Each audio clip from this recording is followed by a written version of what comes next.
Hello everyone. Have to climb over all the cords and cables here. Let me just close that a bit. Alright. Let's see. Let me know if everybody can hear me okay. Yes, the sound will be delayed, so there's a delay from the camera filming me versus the microphone that's picking up my audio. But let me know if you can hear me. I'm gonna go to my channel to check on the comment sections. Oh, let's go ahead and get this started. I really want tea right now. So, YouTube, my channel. Alright, let's see. Who do we got today? Teresa, how's it going? Random person, hello. Kevin, how's it going?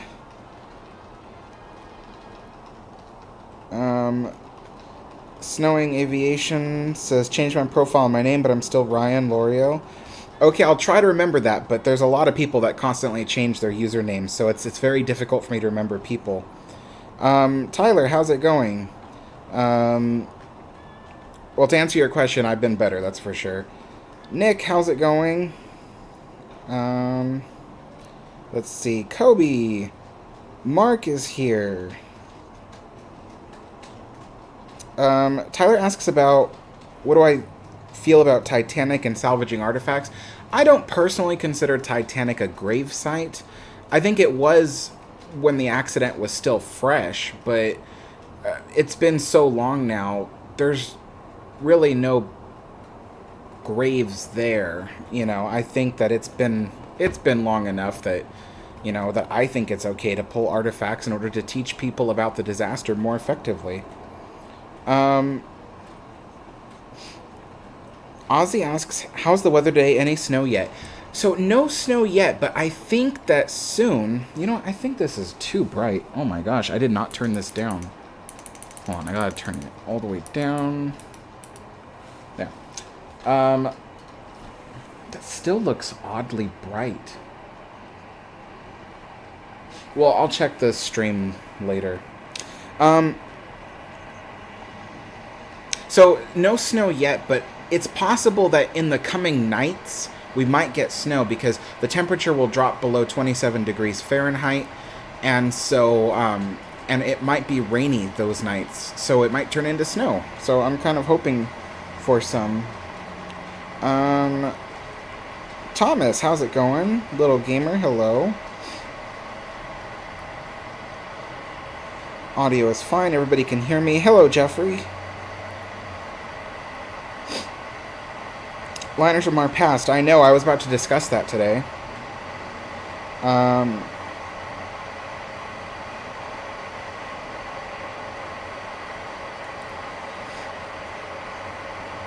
Hello, Jimmy. Today we have pumpkin bread. So I made pumpkin bread the other night. And I was going to do a tea time yesterday like normal, because we normally do them on Wednesdays and Sundays. But I've just been so busy with stuff that really could not wait. I was actually literally setting up for tea time yesterday, but I realized it just couldn't happen. I had so many important things to do that could not wait. So, so I had to postpone it.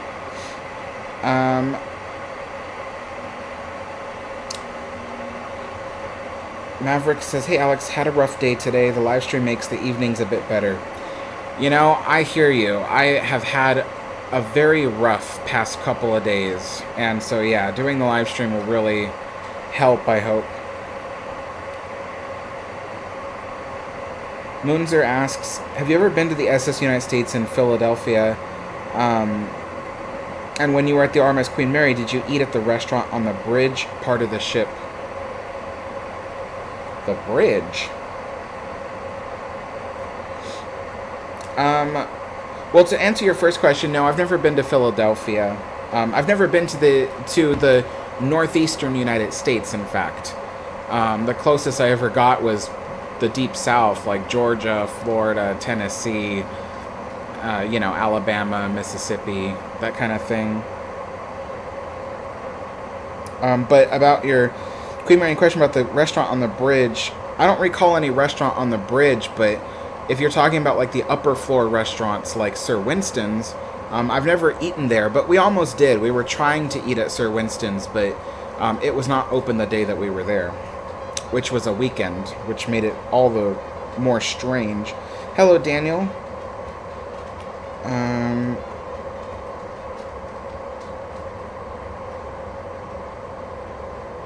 Hello, Joe Freddy.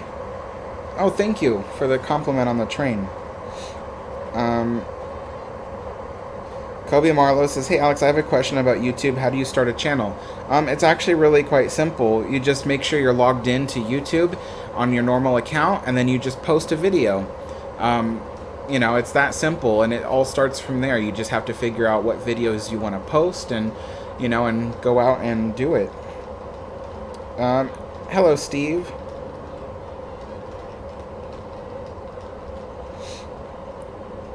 Cunard says, hope you're doing well, Alex. I can listen only for a while. That's fine. Today's tea is English breakfast tea. I wanted to do Earl Grey again, but I do have to try to consume more of this breakfast tea because I need to order a new tin of it. I try not to let any of it go to waste. Let's see.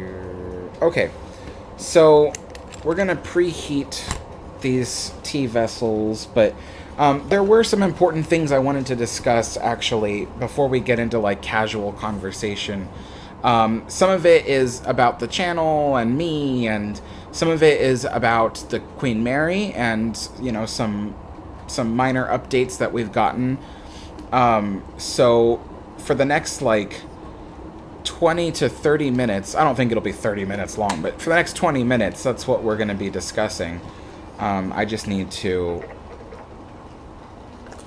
do the next stage of preheating for this stuff.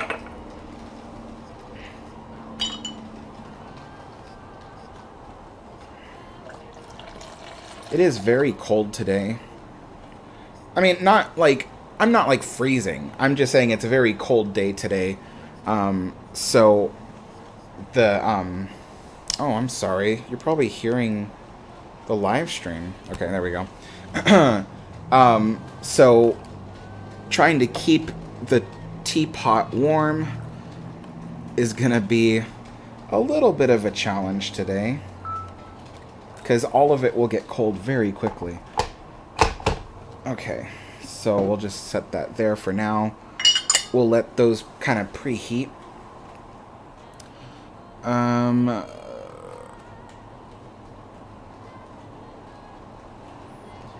Oh, I'm sorry, Tyler, to hear about that.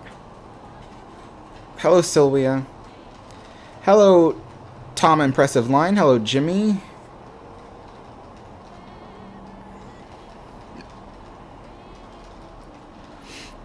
James says, I'm sitting on a beach in Puerto Morelos, Mexico, drinking a margarita and watching a ship go by. Interesting. Okay, so before we get into just casual questions, there are some things I wanted to discuss. First of all, update on the Queen Mary. I was reading an article yesterday by the Los Angeles Times, I believe it was, and it was talking about how Queen Mary was approved for another $1 million worth of money for restoration. So if you guys don't remember my last update on the Queen Mary, basically, and it doesn't exist anymore, so I'm fine with retelling it here because I took down that video. But basically, with the last update of the Queen Mary, they were working on installing the bilge pumps, water intrusion alarms, reconstructing 2 of the watertight bulkheads, and then they were doing various other maintenance tasks like plumbing and electrical work, and then they were doing some restoration on some of the wood paneling in the, or actually, all the wood paneling in the first class smoking room, as well as doing some interior repaint work, some cleaning of the guest rooms, things like that.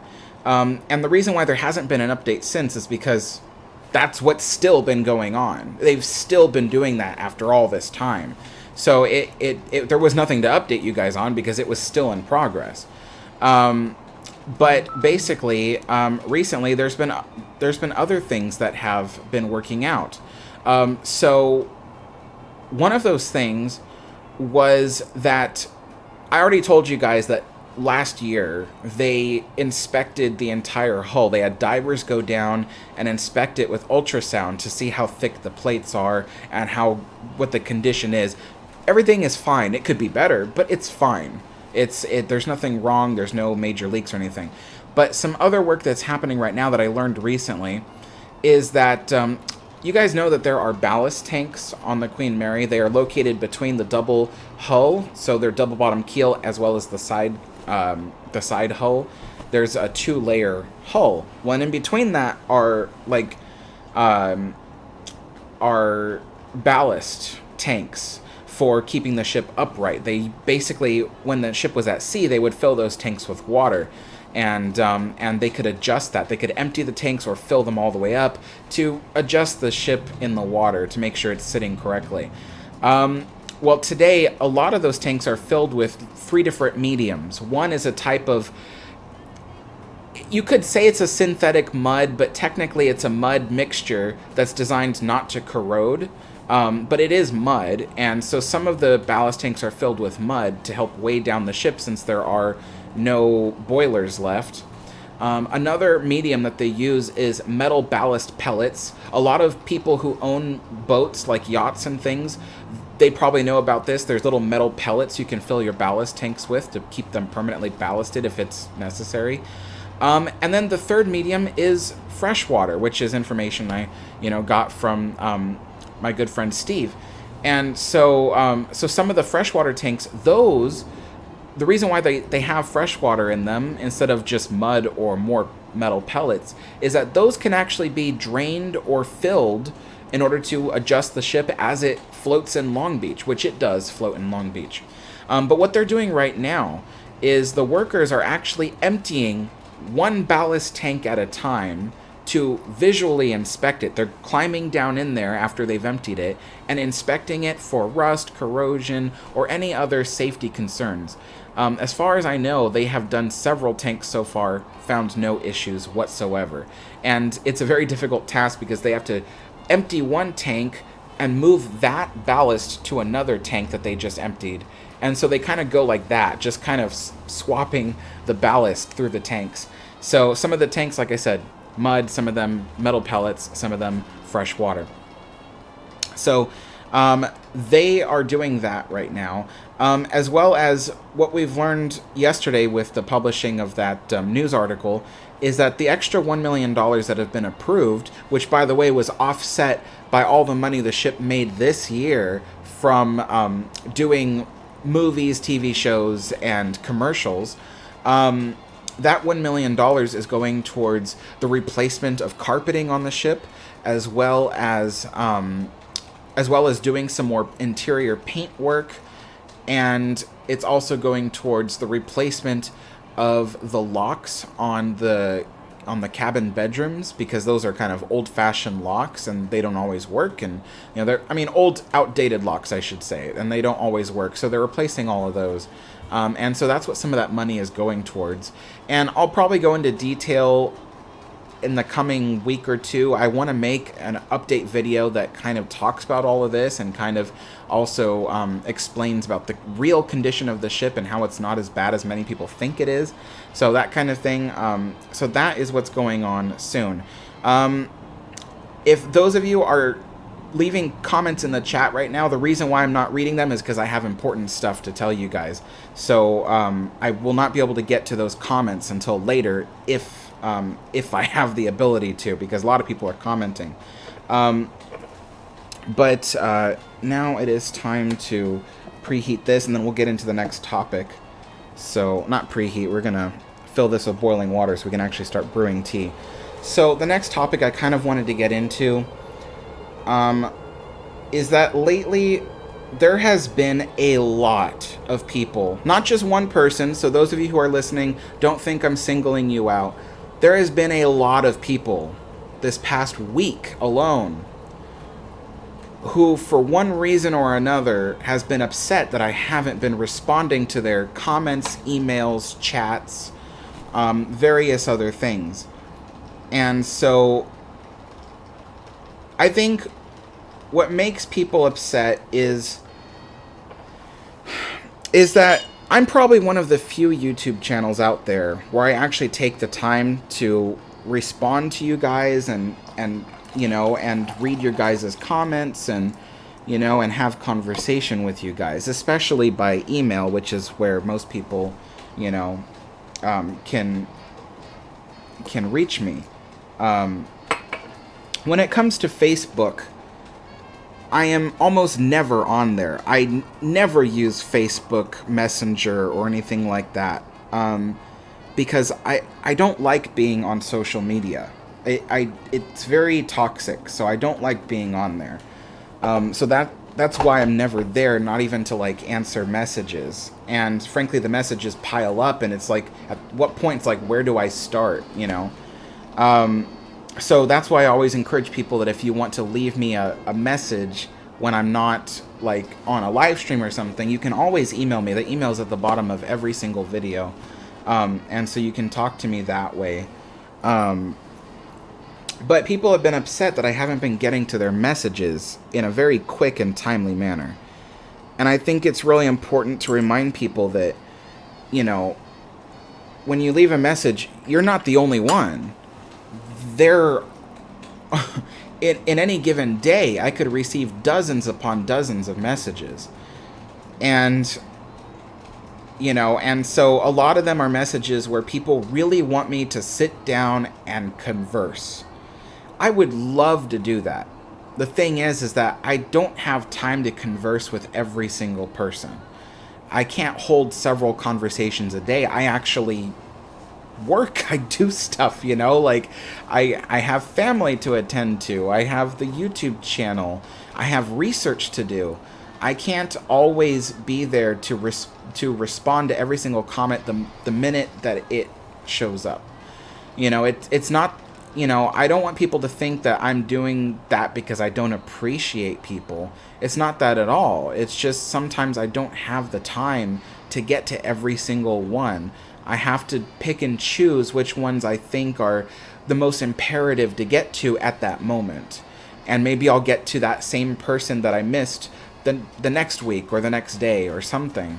When it comes to emails, I try to answer every single one, but it does take a few days sometimes because, again, some days it'll just pile up and I may not have time that day to go through all the emails and respond to all of them. Believe me, there are a lot of people trying to contact me. Everybody wants to be my friend. Everybody wants to talk about ocean liners and trains. And like I said, I love doing that. That's why I do these live streams. But it does get very overwhelming. And so I think that a lot of people don't know just how many people are trying to talk to me at the exact same time. And so when I don't get to their messages within a few days, which I understand, that's pretty frustrating to wait a few days for someone to respond to you. But you will most likely get a response from me, within a week. And that's a lot more than what most other YouTubers will do for you. I have messaged so many YouTubers by email. Never have they responded by email, ever. Some I've been lucky to like tweet them when I had a Twitter, but yeah, so, I think I get to everybody's emails. And when it comes to comments, that's a whole other issue. I do try to get to the comments as much as I can. There are hundreds of comments left every day. I have well over 300 videos on this channel, and people are watching them. Sometimes it's one person per hour in a single video, but, that can be up to 300 people per hour sometimes. That's kind of rare, but still. It can be really like a lot. And the thing is I rely on YouTube to notify me when people comment. Some of you may know that if you have a small channel, like you've posted a video of like your family reunion or something, and it just so happens to be public and the public sees it and comments, you might get a notification on your phone or on your email saying someone commented on your video. I get those too. But the difference is that with the sheer volume of my channel, And my channel's not even that popular. It's 38,000, I think. But with that sheer volume, YouTube no longer notifies me of every single one. In fact, what I do on my phone is, because I'm not always at my computer, sometimes I'm doing other things and I can't be at home at the computer. But what I do on my phone is I open a YouTube app, specifically for creators, and on there there's a list of people's comments. I go through every comment one by one by one by one. But that probably represents only a third of the comments that are left on my channel. That means if I want to answer everybody's comments, I actually have to go through all my old videos one by one, search the comment section through sometimes hundreds of comments to see if there's some I didn't get to. And I do that for the most popular videos, like my Rolling Mary video. I did that earlier this year. I no longer receive notifications if someone comments on that video. So sometimes I have to check in on that video, check the comment section to make sure that I didn't miss any. But again, remember, with over 300 videos on the channel, that is a nearly impossible task to keep up with. So I guess the point I'm trying to make is I am trying my hardest to get to everybody's comments and respond to you know, everybody in a timely manner, but I can't possibly do it perfectly. Some people are going to accidentally slip through the cracks because of YouTube's failure to notify me of comments, or, you know, or sometimes there's a lot of emails and it may take up to a week to respond to an email. You know, don't forget, I also have a lot of people asking me to promote their channels and stuff like that, you know, promote their... Some companies want me to promote video games, although a lot of them I think are scams. But you know, there's just a lot of stuff. So I wanted to let people know that please don't take it personally if I don't get to your comment either in a timely manner or if at all. It's not something personal. Something happened and I couldn't do it. And especially with the chat, which is the last one I'll finish on when it comes to this part of the conversation, is that with the chat, I don't like to slow the chat down. If I have to, I will. But I like to have the chat go at a normal rate because I like talking to people. And plus, sometimes I find that I get to the bottom of the chat and I have nothing left to answer to, so I'm just sitting here, you know, quietly. And that's not really good for a video. So, but when it comes to the chat that you guys are chatting in right now, look at how many people have commented so far while I've been talking and giving this update. It's gonna be a lot for me to scroll through when I need to get to it.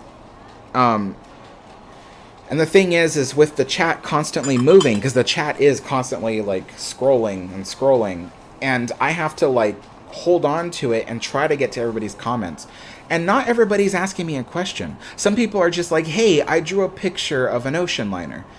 And I can't just read every single comment, especially if the comments are flying by, you know, and go, oh, well, you know, thank you, so-and-so, and, you know, let's talk about that. Like, I can't do that all the time. So what I try to do is I answer questions. If someone leaves me a question, I answer it. You do not have to give me a super chat. Super chats are where you pay for a comment.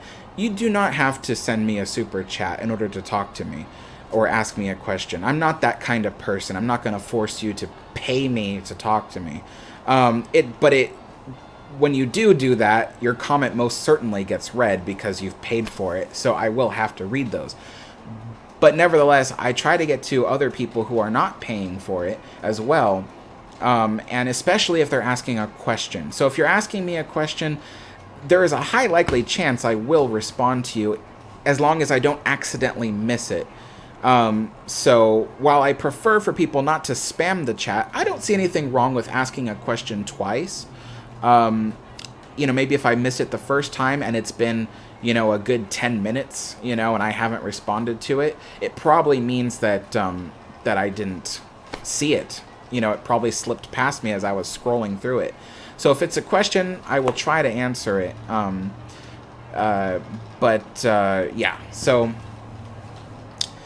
that is what I wanted to say in terms of people being upset that I'm not getting to their messages.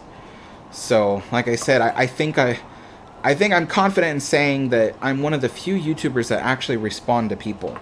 So I don't want people to take it personally if I don't get to their responses. It's not because I'm trying to ignore you. And I think that's really affected me the last couple of days, especially because there's been a lot of people who have gotten so upset to the point where they literally think I am purposefully ignoring them, and they get upset because they're very they're very loyal to the channel. They love my content, and I've spoken to them in the past. But a good rule of thumb is, if I've responded to you a lot before and we've always had a good conversation, then if I miss your comment, don't take it personally. That must mean that something is up. Maybe I didn't see it. So, of course, if it's the opposite, we haven't had very good conversations at all, then maybe that might mean I'm trying to ignore you. But there's nobody currently that I'm trying to ignore. I don't have any current enemies on this channel right now. Everybody seems to be doing just fine. So that is that part of the conversation when it comes to how I respond to people. And then I'll try to get to the comments soon, but then there is another topic, and it's about the channel and kind of some things that's happening. You guys have known that the last couple of live streams, I've been talking about how, well, basically, I've been begging people to watch the videos because the views have just plummeted. And I make content on this channel because, well, I like the content I'm making. When I talk about the Queen Mary, it's because I have a passion for the Queen Mary. When I talk about a train or something, it's because I have a passion for trains. So everything I make on this channel is stuff that I'm personally interested in and I want to talk about.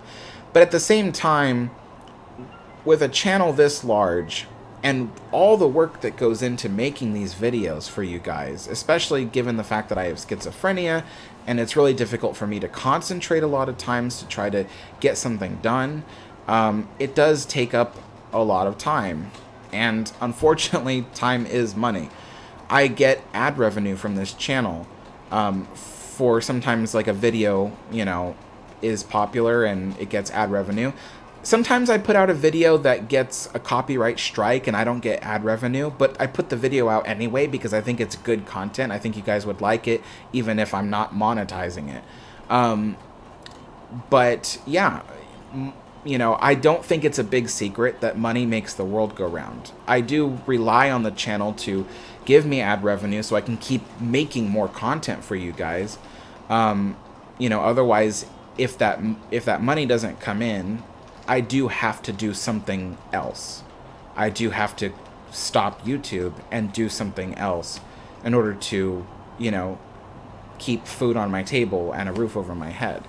And that's fine. I am not adverse to working. I'm not one of those people who does not like to put in a hard day's work. I've worked really hard since I was 17. I had my first job. I am a hard worker. But the thing is that, let's be honest, this is a cool job. This is one of the funnest things I've ever done, and I love talking to people and making these videos and just sharing my interests. That's the cool part about it. I don't want to lose that. That being said, the views keep dropping, and it seems that no matter what I put out, those views don't go back up. Don't worry, I'm not talking about you folks who always tune back into the channel and watch stuff all the time. Obviously, I'm not talking about you. It's about the folks who tune in occasionally, but they're not very active on the channel. It's those people I'm trying to lure in. And the problem with YouTube is that every day there are thousands of brand new content creators. It seems almost every month I find a new content creator who's doing stuff on ocean liners or Disneyland or trains. And so with all these people doing the exact same stuff, people like me tend to, slip between YouTube's fingers, you know. And one of the things that could help all that is if I focus more on, I don't know the words for it, but content that gets people's attention. I do not want to say clickbait because I do not believe in clickbait. I do not like clickbait. I don't want to falsely make people think they're going to click on a video to learn about something and then it's not there. But to make content that is shorter, more to the point, and it has an overall different feel than the videos I've been making. And the reason why I've avoided doing those kinds of videos up until this point is because I like to make videos that make people think. I like to make videos that are, you know, something that could be put on the History Channel, you know, like that kind of thing. I like to make stuff like that. I don't want to make stuff where I'm like, hey kids, let's talk about, you know, 5 amazing facts about the Queen Mary, you know, like, I don't like to do stuff like that. But at this point, it's becoming to the point where it looks like I might have to. Because if the views keep dropping, then what's the point in making these videos if people are just watching less and less? Obviously, I'm not making these videos in hopes that no one will see them. I want as many people to see them as possible and learn more about the ship. And if it means having to make more, you know, exciting, you know, top 5 videos just to teach people some short fun facts about the Queen Mary or about something else, it looks like that's what I'm going to have to do. I don't want to make content like that, but it seems that every day it's becoming more and more of something I have to do. Whether I like it or not, people are moving forward. People are enjoying other types of content. Some people just don't have the time to sit through a 30-minute documentary, which I like making those. I like making those about ships. But there's people that just don't have the time for that, but they still want to learn more about ships. And so I can make both types of content, and I will, but there will have to be a heavy shift towards the more popular content, the stuff that will really catch people's attention, and it will be short, sweet, and to the point. And so I think that is the direction this channel will have to go from now on if I want to keep doing this stuff at all. And so, you know, I feel bad because there's people that watch my channel because they like it for the calm, methodical quality of the mini documentaries and stuff. That's what I like to produce. But again, you know, if I spend 2 weeks putting together a documentary and then it gets seen by like less than 1,000 people, 1,000 might sound like a lot, but that does not produce very much ad revenue, and therefore I actually kind of lost money making that video. How am I supposed to save up for going on these amazing trips I've been telling you guys about? You know, going to New Orleans and filming stuff there, and going to the UK and taking a transatlantic aboard the Queen Mary too. People have already donated towards that, and I've, you know, kept that safe and sound, and I still intend to do that trip. But yeah, so I don't know. I'm really hoping things turn around, you know, and the views come back. But, you know, I have friends who make YouTube videos, and they always provide me with advice. And I think sometimes it's frustrating because they say, Alex, you got to make more viral kind of content. And I've always been like, no, I'm not going to do that, you know.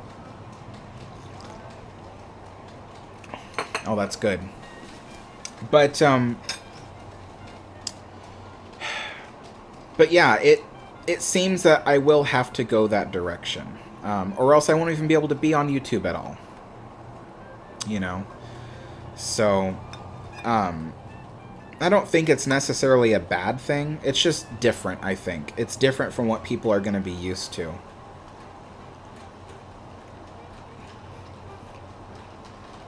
I love pumpkin bread.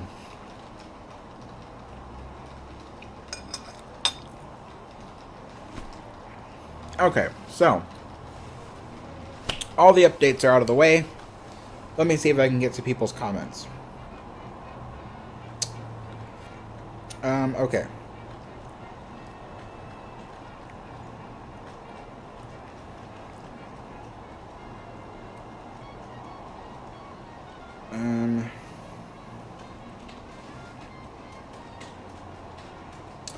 Snowing Aviation says, is the first SS France your favorite Compagnie Générale Transatlantique? Or is there a different one you prefer?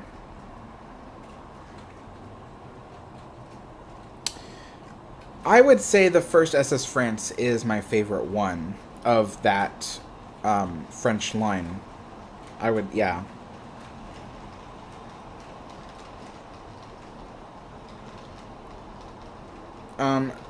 Top Impressive says, did you do a Halloween special? Kind of. I did too, but it didn't come up on the day of Halloween. I actually did them ahead of time because I figured if I put out a video on Halloween, the next day people aren't going to watch it because they want to start watching, you know, probably more winter holiday stuff. So what I did was I put out 2 videos, one in September, the other in early October. The September video was what did I call it? The missing body at Browns Ferry Park. It should be like right there in the top of my front page of my channel. And then the other video I did, which was in early to mid-October, was the vampires of the Ursuline Convent of New Orleans. And that one is a really particularly interesting one. So both of those are really good videos, and those videos did not perform very well. So by all means, if you haven't seen them, please watch them. I think those are really, really good, very interesting videos. Sorry, I hiccuped in my chest. So those are very good videos. I think you would like them. Chris says, I would love to have about $875 billion so I could have a modern-day clone copy of RMS Britannic 2 and donate $2 billion to Queen Mary. Oh, nice. Top Impressive says, is there any snow where you are? Not currently, but I think later on this week, the nighttime temperatures will drop to like 27 degrees Fahrenheit. And if it's raining those nights, it'll turn to snow. So I'm kind of hoping to see snow, but it's possible when the morning comes, the temperatures will go above the, I think like 38 degrees in the mornings. So by that temperature, the snow will start to melt. So, hello, Irish lads. Let's see.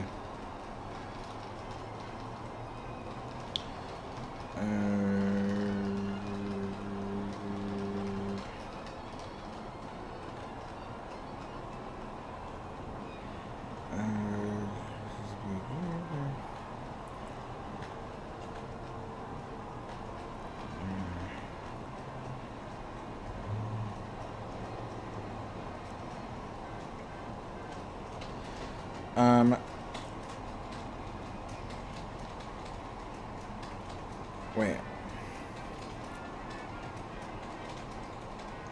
Okay, so Maverick says, I wish the current owners of the Queen Mary would remove the carpeting and keep the original linoleum flooring. Oh, yeah.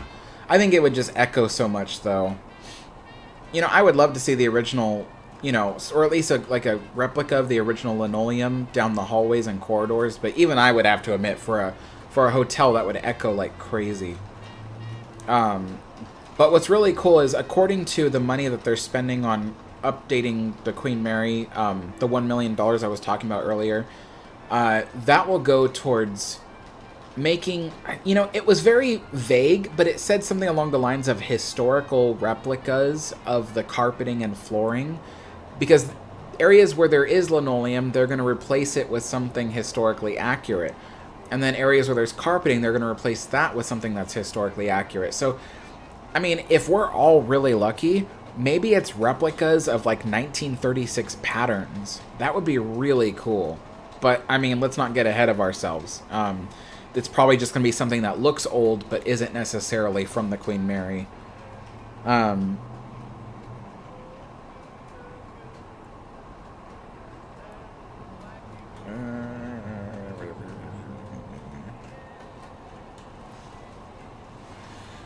Beluga says, have you seen Alex Boots RMS Britannic in Cunard livery? I don't know what that is, but RMS Britannic in Cunard livery, I don't think so.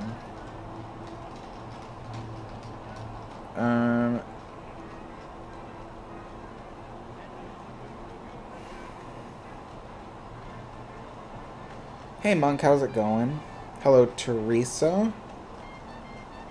Willem says, hey Alex, I'm currently writing my own... Wow, it is so dark outside. And it's not even like... You can tell winter's coming because the sun's going down a lot sooner. Willem says, I'm currently writing my own book at 9. Just it's like one of those basic ones on copy. Ain't released to the public. Oh, okay. On the monetization issue, says Sylvia, do you still get money when we watch your older videos as well? Yes, definitely. Little Gamer says, try renaming and re-thumbnailing content. Oh, I definitely do. If you actually watch, when I publish videos, sometimes over the course of several days, you will see the name of those videos change, and even the thumbnails will change too. That's because as things are going, I adjust and change the thumbnails and videos. That's why when people say like, oh, what video did you talk about this? And I go, oh, I don't remember what I named it. It's because I've renamed it several times. So the video about the missing body at Browns Ferry Park, that had a different name when I first posted it. And the thumbnail was slightly different when I first posted it.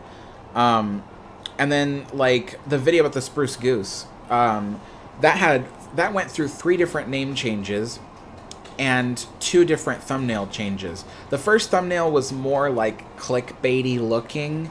It showed the comparison of the size of a person and compared to, like, the propellers on the wing. And so, there was, like, arrows and stuff pointing, very clickbaity looking. But I felt...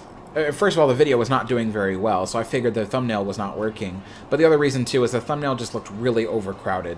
So I just thought it probably wasn't a good idea to keep it that way. So I changed it to something more simple, and even that still didn't work. So I'm always, open to making changes to thumbnails and video names. That's a normal thing I do on my channel, actually. Even my, an old video, such as my cable car video... That has gone through several name changes and thumbnails, and I finally found one that worked. As soon as I changed the thumbnail to the current one, which says, the little railway that could, all of a sudden, that blew up. So I do that. Yeah, I do that, but it's not a guaranteed, like, it'll work every time if you do that, Like, I wish it was, but...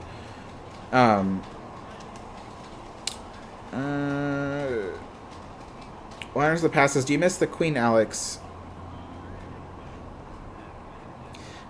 If you mean, like, Queen Elizabeth II, yeah, kind of, I mean, I never knew her, but I do, it is, like, losing, like, a bit of the past, when, or not, what am I trying to say? Like, an end of an era, basically. So, yeah, I suppose so, but if you're asking about the Queen Mary, the ship, yeah, I definitely do miss the Queen Mary for sure. So, yeah, I mean, it'd be kind of cool if I could go down there and visit and see the ship when it reopens. There's a possibility I might be able to do that. Otherwise, I might have to wait for an extended period of time before I can get there, but it would be nice if I could go there when the ship reopens. I really want to film it and do more stuff. Like, I have so many video ideas for you guys. So many. I have not run out. I have so many video ideas. It's just I need more footage of the ship in order to make those videos. So, Kobe says, Alex, do I need a starting video? Like, say, this is my new channel or something like that? No, not necessarily. Honestly, you don't even need, like, I know a lot of channels put, like, one of those welcome to my channel videos, but honestly, those are not a good idea anyway. You should just make content straight up and just post it. And honestly, that's how you start a YouTube channel. And the trick is to keep posting regularly. If you have to, make a schedule, because people love schedules. If you tell them, oh, I post videos always on this day and this day, they will come back for that. But yeah, posting frequently is what definitely will help a channel.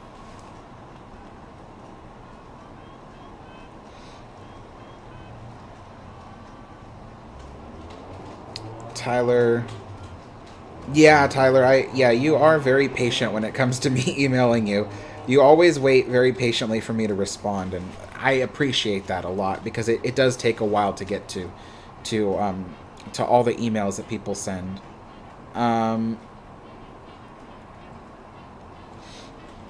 Do I think a cruise ocean liner would be a cool thing? Says Jimmy Lance. I think so.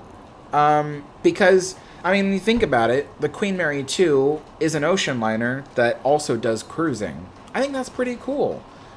Because whenever it's not out doing transatlantic crossings, it's doing cruising. And I think that's a perfect combination, because that's what, that's what the market is looking for in this day and age,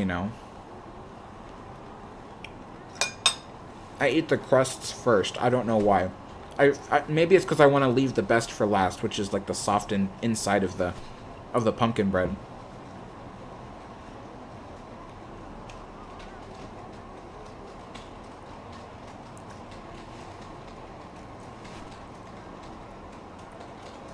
Hello, Doc. Yeah, I used to make videos about my schizophrenia on my Alex Adner channel. I took those down because... So I used to make videos about my schizophrenia, and it helped a lot of people. Those videos became viral, and I think it's just because a lot of people really want to... I think a lot of people are going through schizophrenia, and they don't know what to do, and they don't know what it means. But the reason why I took those videos down was because I was getting contacted left and right by lots of people with schizophrenia, and some of them were just not pleasant to talk to. That's a nice way of putting it. And I didn't like the attention, the particular attention those videos were getting. Not that there was trolls or anything. Oddly enough, there were no people there to make fun of anybody. It was all very supportive comments, but people would get really obsessed. There's some people who would watch those videos, and they would talk to me and say things as if I've known them for years. And then if I don't respond, they would be like, I'm your best friend or whatever. And again, that's the schizophrenia talking. But that's exactly why I took those videos down, because they just attracted the wrong kind of attention. But at least while they were up, they were helping people to understand what it was that they were going through. Steve says, what needs to happen with the Queen Mary is to install inlaid patterns and colors that resemble the original corkwood flooring. Yeah, I think that would be really cool if they did that. I don't know if they will, but I mean, that would be really cool though, because it would really look like, closer to the original. But the report said something along the lines of historically accurate or something like that.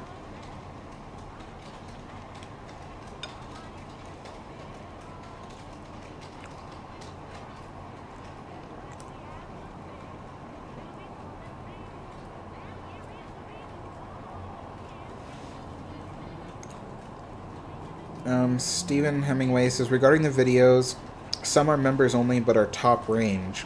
How about making them available to all members after a while? Because I don't produce... So I have videos for the channel members who pay for their membership. And there's different tiers, because YouTube encourages you to have multiple tiers.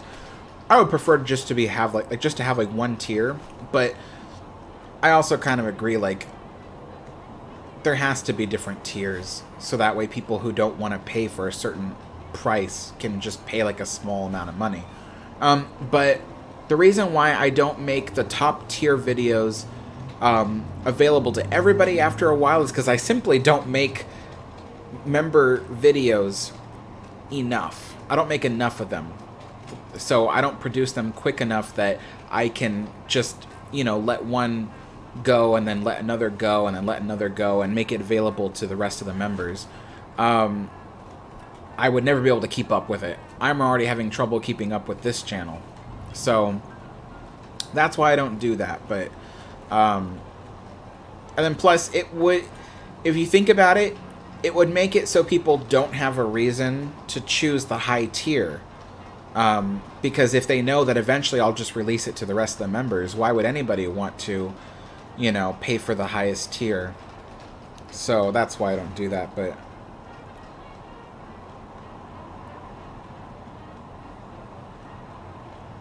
Fallon says, Alex, when will there be a Titanic Honor and Glory update? So they have not yet completed the next update to their game. To their demo, I should say. So I don't know. But when it does happen, I'll definitely be showing you guys the game on my channel. But yeah, I don't know.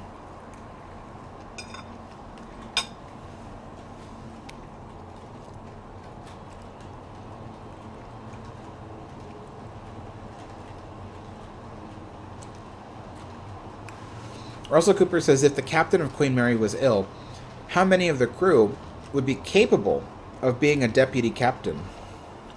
Well, for one thing, there were technically 2 captains on the Queen Mary. There was the captain, and then there was the staff captain. Now, the staff captain basically had all the same authority as the captain, except that the staff captain did a lot of the more administrative work on the ship, so that way the captain didn't have to worry about those things. He could worry about making sure the ship was getting to its destination on time. So technically, if the captain was ill, the staff captain would take over. And then if the staff captain was ill, then the first officer would take over. And if the first officer was ill, the second officer would take over. So, it kind of goes down the lines like that. Technically, if everybody was, ill, and all you had left was was like the kitchen steward or something, they could act as captain. That's kind of, it would never get to that point, I don't think, but there is a reason why they have a tier of hierarchy, and it goes down that list of command. Leonard's the Passes, are you still going to England? Yes, I still want to do that. Again, I don't have any time soon that I'm going to be able to plan that out, because I do not have all the money yet. And I don't want to start booking stuff if I don't have all the money, or else I might put myself in a really bad position of not being able to pay for my trip after booking it. So I'm waiting till I save up all the money. Willem says, hey, Alex, go to Queen Elizabeth II in Dubai. Or Queen Elizabeth II, I think you mean to say. I would love to see the QE2, but I do not want to go all the way to Dubai. I'm afraid that will never happen. I'm not going to go to Dubai.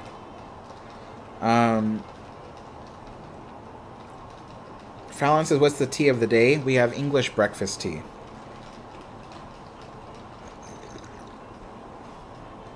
Celia says, a bit of a personal question. How does the schizophrenia impact you? I have a lot of difficulty speaking to people. You probably have noticed if you watch a lot of my live streams, I have difficulty putting my words together and actually making sentences that make sense. A lot of times I have difficulty recollecting things. I have difficulty concentrating, so sometimes I might talk about a topic and then venture off into another topic, and that might seem like just a normal person going off into a tangent, but usually when people go off on tangents, they come back to the original conversation. A lot of times that doesn't happen with me because I don't remember to go back. The other thing, too, is I also do see hallucinations, and, that is something that I have to deal with on a daily basis. And so my ability to actually communicate with people is sometimes not easy. There are days where I am incapable of speaking.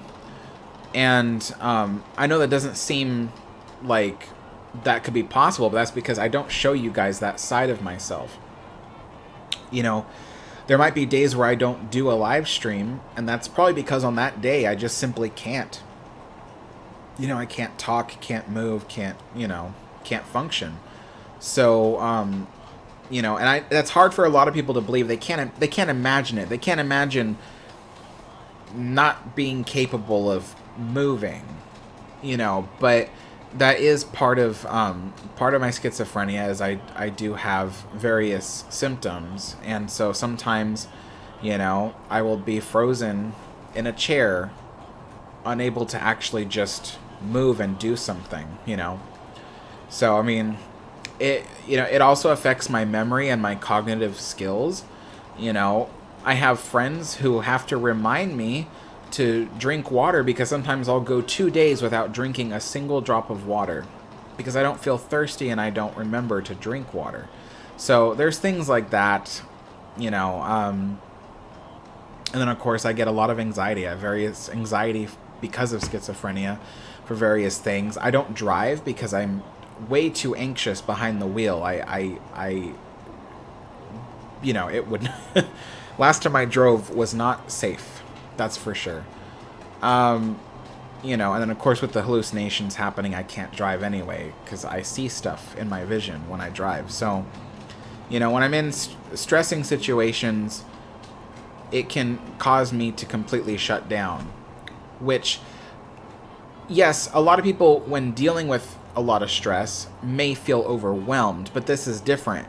When people deal with stress and they feel overwhelmed, they are still able to at least take things one step at a time and try to get through it. Well, sometimes my brain just completely shuts down. I'm unable to do anything when I'm faced with a stressing situation. So it's things like that. It's the cognitive function that does not work sometimes. And of course, the other thing too is, while I've been talking, you've probably seen the fact that I am not expressing any emotion. That is called the flat effect. That is something that I am plagued with. When I talk to you guys like this and I'm really bouncy and bubbly and making lots of facial expressions, I'm doing that on purpose, because naturally I do not form facial expressions. That's why when people say, Alex, you should react to my video, I say that's not a good idea, because I don't react. I have the flat effect. I don't react. And so I often have to try to make facial expressions so it doesn't look weird. Otherwise, I'll just sit here like this and talk to you like this the whole time. And that can be kind of scary to people. So it actually takes effort for me to act when I'm talking to people. So, yeah, that's kind of the things I have to deal with.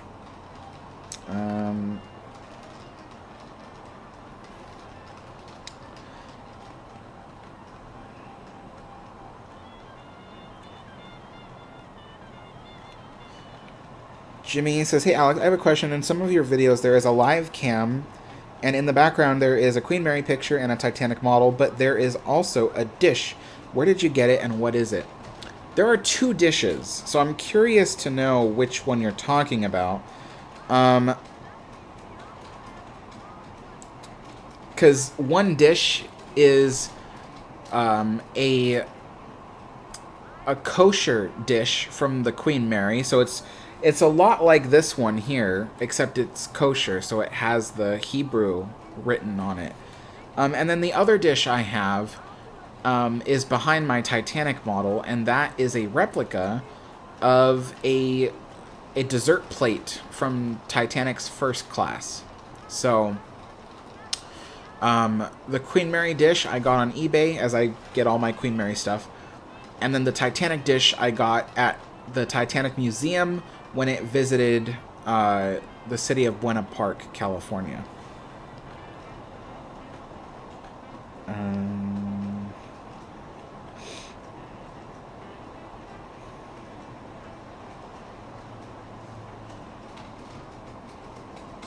Oh, Tyler, wow. You were gifted a Queen Mary, Queen of Queens book. Pretty cool. Snowing Aviation says, why do you prefer the RMS Mauretania over the RMS Lusitania?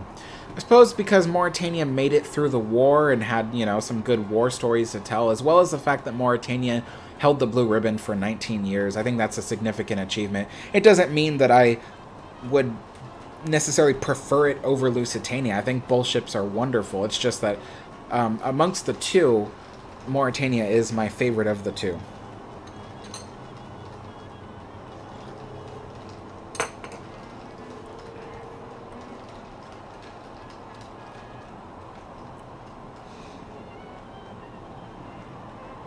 Kobe, no, I've never sloshed my hands in sudsy water. Well, maybe when I'm doing dishes, but I don't know. It's not my thing.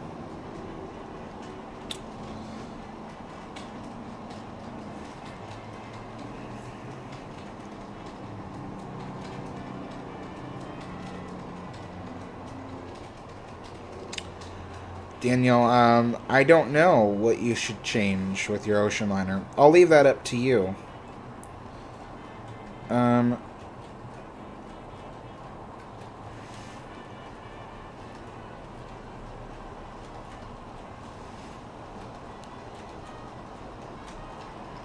Rayanne, I'm not sure what you mean by, like, doing a mix of frou-frou videos. I'm not sure.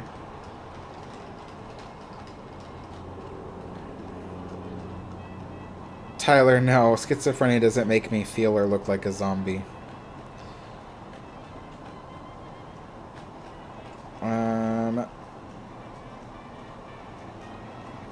Teresa Roybal says, Alex, was the Normandy the world's fanciest ship? You know, frankly, what's considered luxurious or fancy is really a matter of opinion. You know, there are people who, if you said, here, let's take a ride in my Rolls-Royce Phantom, right? They might go, okay, well, you know, it's a cool, expensive car, but it's not my thing, right? And so even though the owner of the car probably thinks it's the fanciest car there is, his passenger may not think so. So it's the same thing with ocean liners. There's a lot of people out there who will declare Normandy the fanciest, most luxurious ship to ever sail. And I kind of giggle when I read stuff like that because I don't consider it like that. It certainly was luxurious. It certainly was fancy. I won't deny that, but I don't think it was the fanciest, most luxurious ship on the ocean. It was just among them, you know. So I like Normandy, but like I often say, I would never want to stay several nights aboard the Normandy. It would feel like trying to sleep in the Vatican. Just cold and hard and echoey. I don't imagine that Normandy would feel very comfortable. So that's why I don't really consider Normandy the most luxurious. But then again, luxury is really in the eye of the beholder.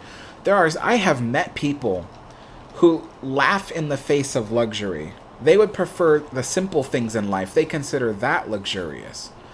And so, yeah, it's really all a matter of opinion. So, while I may not agree that Normandy is the most luxurious ship that ever sailed, I at least understand why people think it is. You know, it's their opinion. It's what they think is correct. And there's nothing... you can't be wrong on an opinion. Yeah, because it's an opinion. So, they're not wrong. I'm not right. I'm not wrong. They're not right. We're just, you know, an opinion on different things.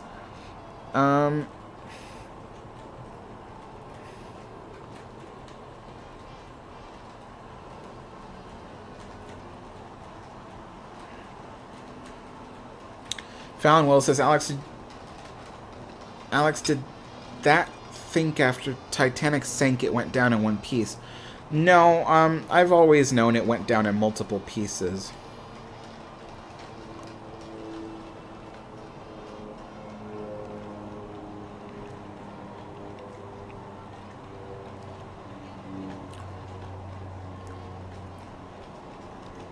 Liners of the Past is they're also doing light restoration. What does that mean? Are you talking about the Queen Mary?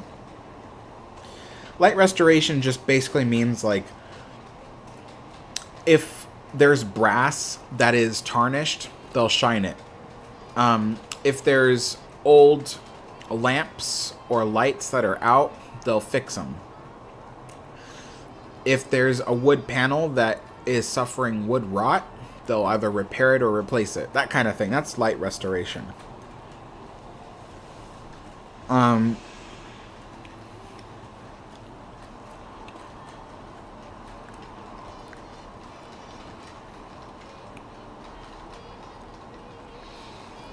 Monk, to answer your question, it's a lot of times very random.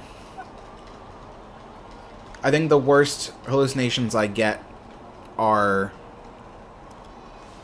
various things of falling and being injured in a very horrible way. So I live in an upstairs area, and sometimes I cannot leave the house because I'm afraid to climb down the stairs because I keep hallucinating that I'm going to fall down the stairs. And then there's days where I don't have that, and I can just walk down the stairs just fine. So, you know, it really, you know, and people don't notice that, but, you know, like, sometimes if people see me, like, getting on an escalator, I'll take a moment. I'll stand there for a moment because I have to convince myself to get on the escalator. So it's things like that.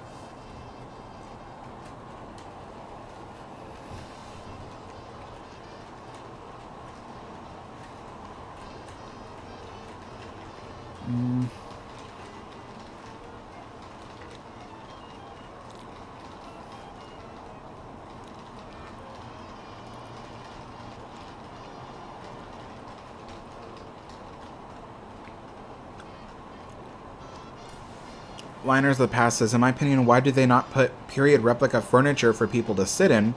The smoking room is now empty and boring. It used to have all the nice furniture in it. I agree. I think it just costs a lot of money to build furniture. I mean, when you think about it, look at how much a couch costs. If you try to get a nice couch, it'll cost you hundreds, if not thousands of dollars. And, you know, with a ship the size of the Queen Mary,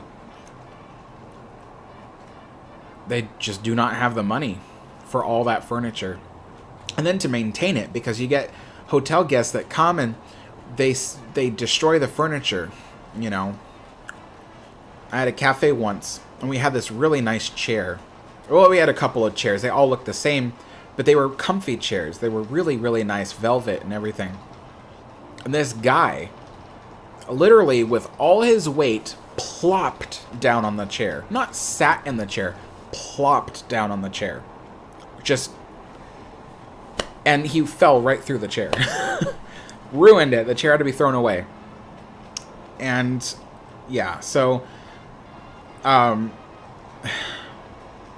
people destroy things, you know, and some people do it on purpose. So, you know, you have people who, like, you know, if they see leather, they'll, like, take their keys and, like, punch a hole in the leather. Stuff like that. So maintaining expensive furniture is an expense of itself. That being said, I would like to see furniture come back to the ship. Thank you, Fallon.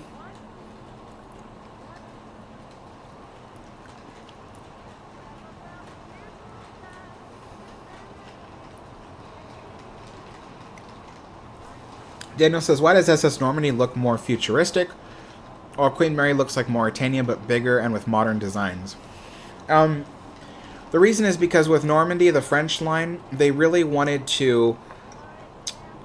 They wanted Normandy to look like the future. They wanted Normandy to look like the most modern, most interesting ocean liner that existed. So they chose to do with, you know, all kinds of modern designs that exemplified that. With Queen Mary, you know, Cunard was always the company back then, not today, but back then, Cunard was always the company who prized tradition over innovation. They prized, you know, tried and true methods over experimentation. So with the Queen Mary, instead of taking a risk and doing something that looked ultra futuristic that maybe wouldn't have appealed to people, they chose to go the safer route and continue on with a traditional ocean liner look with modern amenities at the time. Queen Mary wasn't exactly, a replica of an old liner.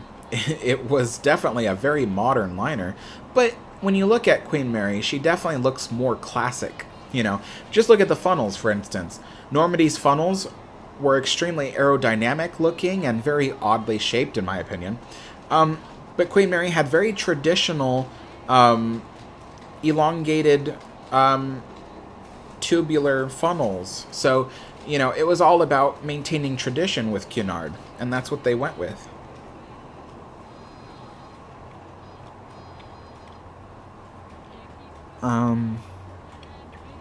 Fallon, the tea of the day is English breakfast tea. Hello, Ava the Defiler.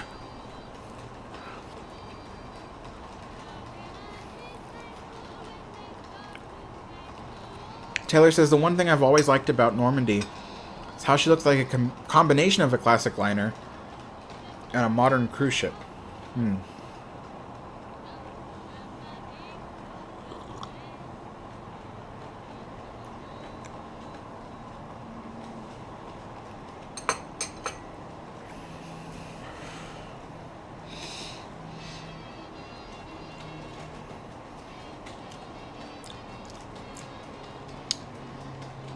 The last bits of tea from the bottom of that teacup tasted burnt. That's not good. Then again, that box of tea, it's been around for a little while at this point, so I think it is time to replace it. When tea is exposed to air for long periods of time, it can change the flavor. It can make it stale, believe it or not. That's why a fresh package of tea tastes a lot better than, an older package of tea.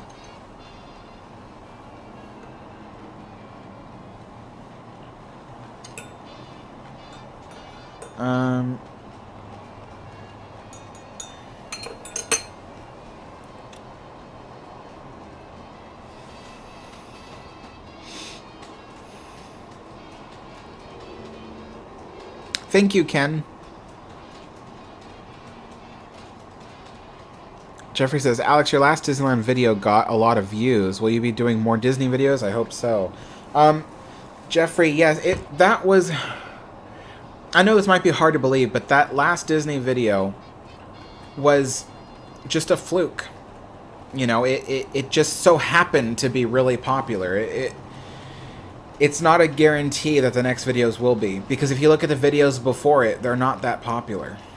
So the reason why that video got so many views was because I posted it, when Disneyland's anniversary was happening. So people were naturally looking for anniversaries of Disneyland. But I have posted ride videos on anniversaries. Those don't get very many views. So it was a fluke. It was just like, it just so happened to be a really popular video. So will I be making more Disney videos? I never like to say never.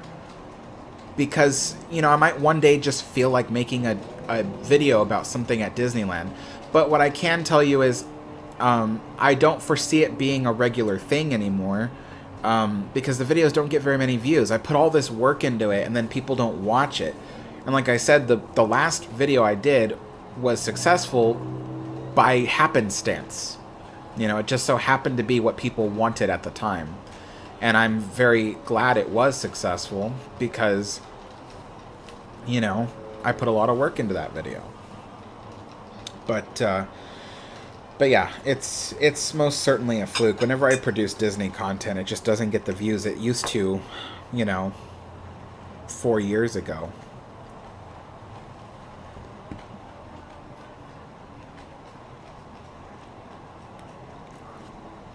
Russell says, could the Mauretania have kept sailing into the 1950s and beyond? not in its current condition when it was last seen.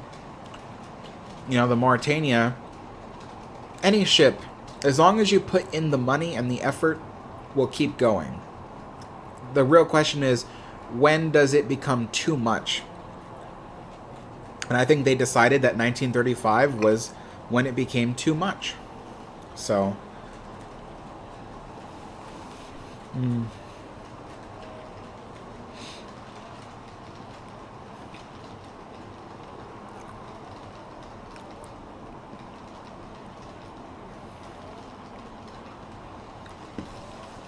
Gubby says, what's your favorite tea? English, no, sorry. Earl Grey is my favorite tea.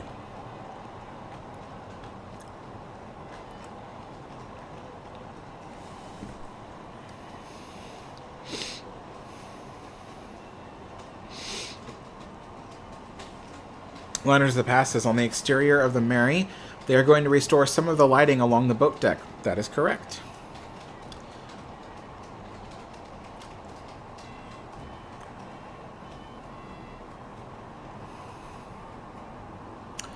Teresa says, how much bugs do you get over there? A lot. You know, I live in a pretty forested area, so there's lots of bugs. Especially during the autumn, you know, this time of year. There's all these bugs called Western wood beetles or Western pine beetles or pine seed beetles. Anyway, those beetles, they normally like live outside all summer, but when the temperature starts to get colder like it is, they prefer to find places that are warm to hide for the winter. And so I was having difficulties because a bunch of those things were climbing into the apartment. And they're big, and if you crush them, they stink. They're related to stink bugs. And they're big, they're huge.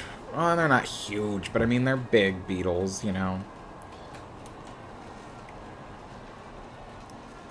I'll tell you one thing, though. I do not miss the Japanese beetles. When I lived in Southern California, we had those every summer. They were huge, and they chased you around the neighborhood. I do not miss those.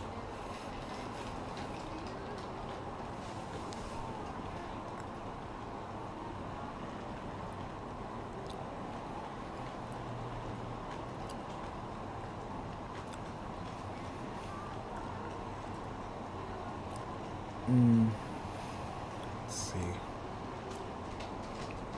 Chris says some of my favorite teas are Earl Grey, green tea, black tea, also Japanese tea. Interesting. When I go to eat Japanese food at a restaurant, sometimes I'll order green tea. Not very often, but sometimes I do.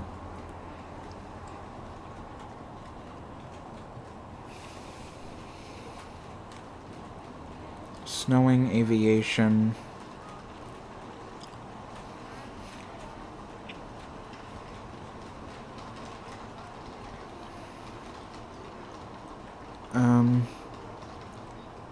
No, snowing, aviation, all I see is you talking to other people. I don't see any questions from you.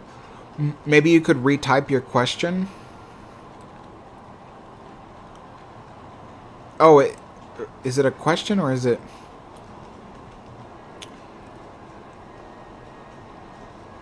I see you talking to other people, but...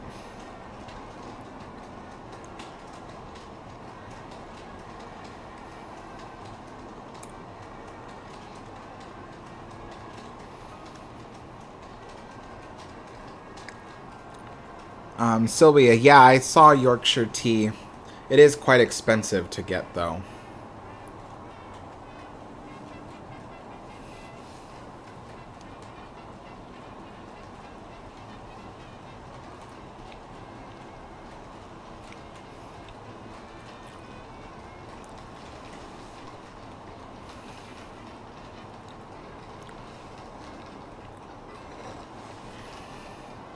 Taylor Lewis, if I came into billions of dollars, what would I want to do with the Queen Mary?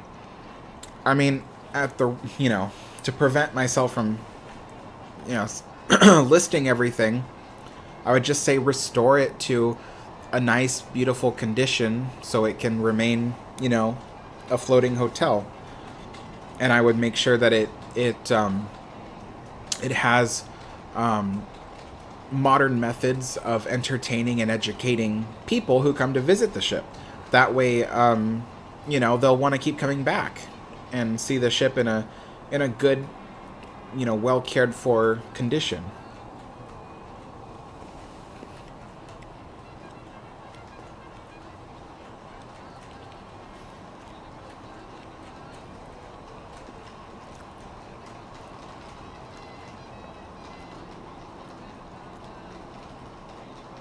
Fallon says if World War III started, would the Queen Mary 2 be a gray ghost 2? I don't know. Maybe.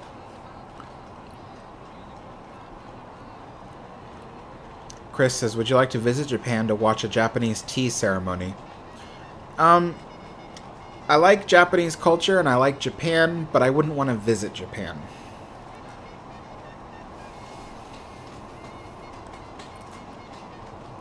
Teresa says, do you get cicadas? Yes, we do get cicadas every 2 years. So, although some of them do come out on a yearly basis. It's kind of weird. But thankfully, we don't get them as much as like people do in the American South. But we do get some cicadas. And yeah, they are pretty loud sometimes.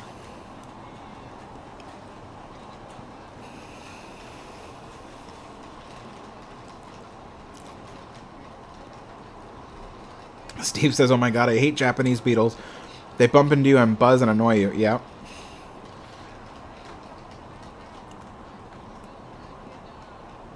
Liners from our past. Sounds interesting.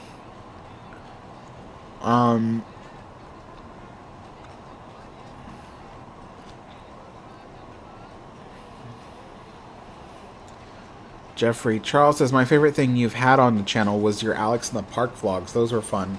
I liked doing those. Those were always very fun to do. But it'll probably be, maybe 10 years before I ever go back to Disneyland, so.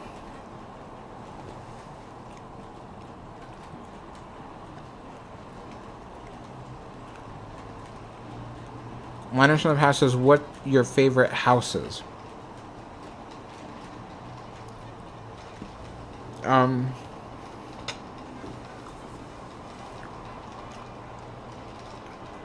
Well, I really do like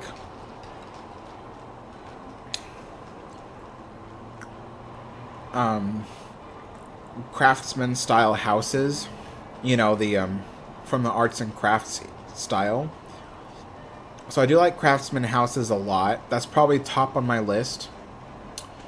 I do like Art Deco houses from the 1930s. And Victorian houses.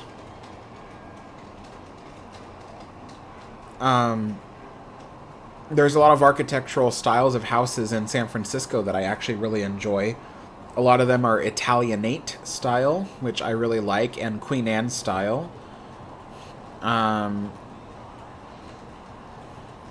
Yeah, stuff like that.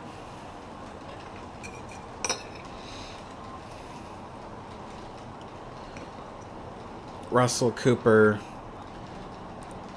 Yeah, we have snakes here during summer, but they're like, they're tiny little snakes, and they're not at all poisonous or venomous or any kind of thing like that. They're really kind of cute, really. If I didn't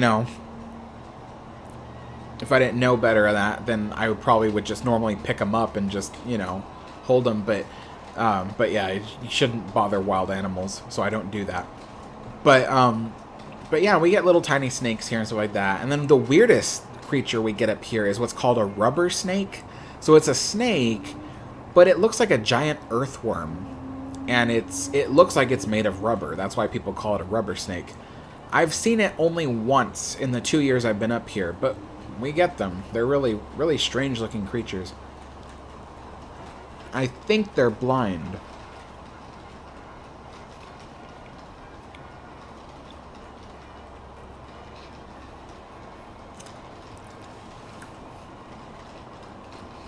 Tyler says, Queen Mary wasn't the only ship to roll 52 degrees. Yeah, probably not. There's had to have been other ships that did. I mean, when you think about it, there were ships that completely capsized, so they had to have rolled more than 52 degrees. Teresa says, can you do another painting video? Not anytime soon, but eventually I will. It takes a lot of setting up to do a video of me painting. There's no room in this apartment to do it. So, yeah. It just leaves a huge mess. And it's like that for days until I'm done.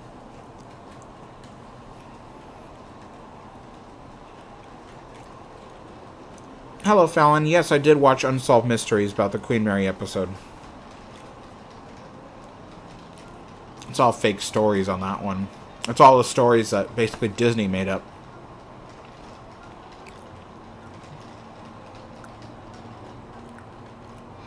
Taylor says, are there any other ship models like your Titanic model that you'd like to have in the background of your videos? I would, but I don't own any that are, I don't own any besides the Titanic model. And the reason why is because I've been waiting till a model company releases a good quality model of the Queen Mary. None have. So...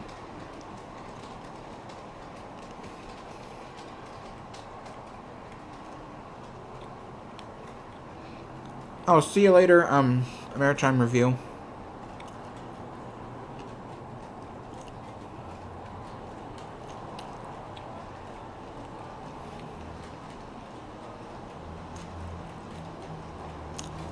See you later, Steve.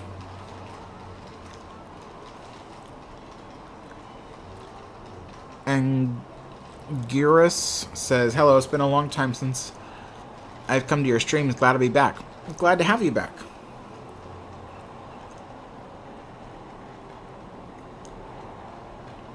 Teresa, yes, I do hate spiders. We get a lot of spiders here. A lot of spiders.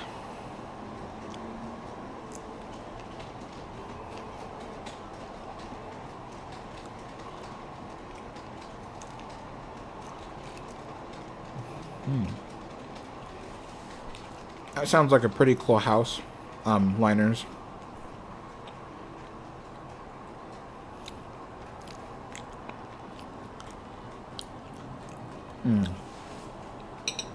Snowing says, I have OCD, which means everything that is crooked, I have to fix it. One time I stuck my finger in a light socket, but I wasn't hurt. I'm glad you weren't hurt. Yeah, I know. I've known people with OCD.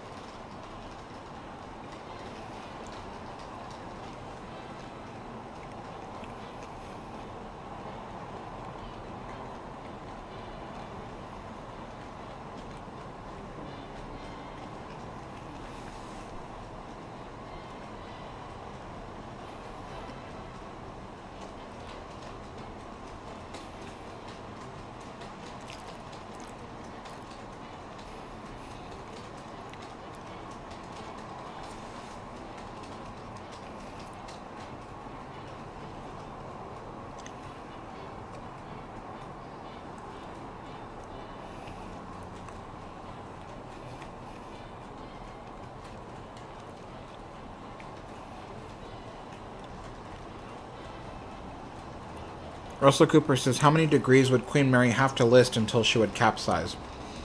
55 degrees.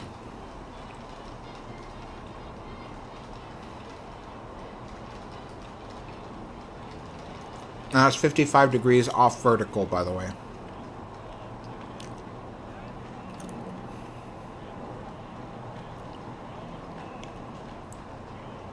Taylor says, how happy would you be if the same company that made the 1/200th scale Titanic model made a Queen Mary model. That's Trumpeter you're talking about. If they made a Queen Mary model, I'd love it. I would not only buy the Queen Mary 1/200th scale model, but I'd also buy the Titanic one to go with it.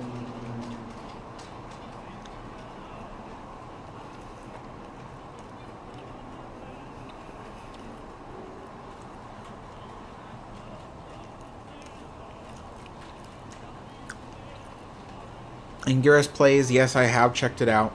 I don't like their quality of models. It was very low quality.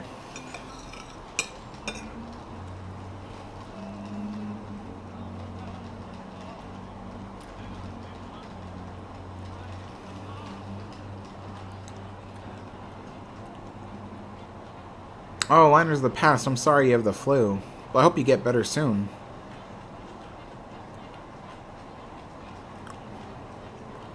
Teresa says, do you get centipedes? No, we don't get centipedes. Tyler's listening to My Heart Will Go On. That's funny. It's a catchy song.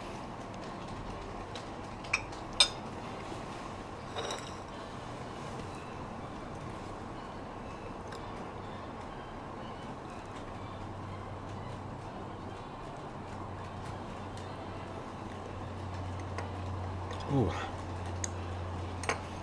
That tastes really burnt for some reason. I'm not going to drink the rest of that. It tastes kind of burnt.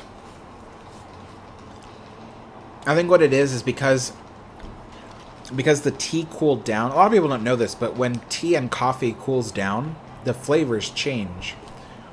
And it can be really drastic sometimes. And this definitely, it changed drastically. Teresa says, Portland is a nice city. I don't think it's a bad city, but it's not particularly nice. It's just a city to me.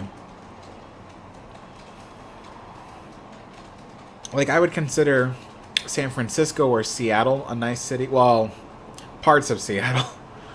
San Francisco, I'd consider that a nice city. But yeah,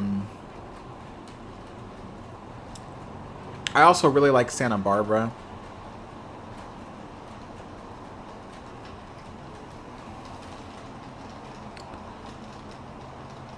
And Monterey, California. Yeah, I think those are good cities, but Portland is just a typical city. But what I will say about Portland, though, is there is a lot of great places to eat there. You know, I used to live in Southern California. I used to think that, hey, there's like a whole lot of variety in Southern California. And there is a lot of variety in Southern California. But it's, ironically, some of the best food I've ever had in my life has been here in the Portland area. You know, even late last night, we went, you know, me and my family went out to dinner. And so we went to this really great restaurant called Westgate. And it's in the city of Beaverton. And yeah, it was really nice. I liked it a lot. Very delicious.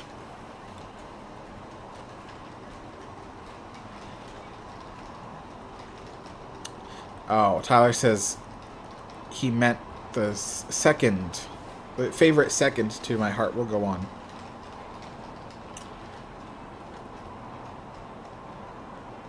Teresa says, I want to go to the Benson Hotel in downtown Portland. That's a nice hotel.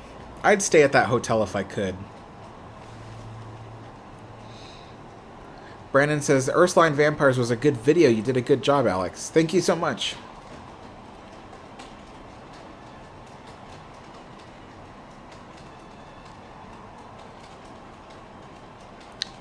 Taylor says, it would be cool to see an accurate scale model of the Queen Mary next to one of the same scale of Titanic. Exactly. I feel the exact same way. I really want the Titanic and the Queen Mary in the same scale. Unfortunately, there are no model companies that produce them in the exact same scale. They just don't. And even the ones that do look terrible. I would not want to buy a Queen Mary model. Believe me, I have looked, you guys. I know some people have been saying, oh, but you can get a Queen Mary model. Trust me, I've looked. There's none that I consider good quality that are the same scale as my Titanic model. For some reason, they just don't make the two ships in the same scale. I don't know why.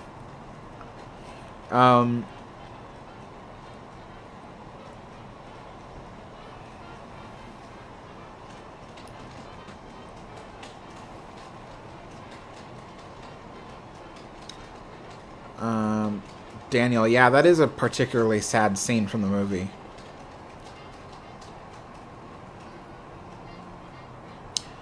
Liner says, we just celebrated the 90th birthday of the Sydney Harbour Bridge, built in 1932, but looks so modern still. Wow, that's pretty cool. Hello, Evan.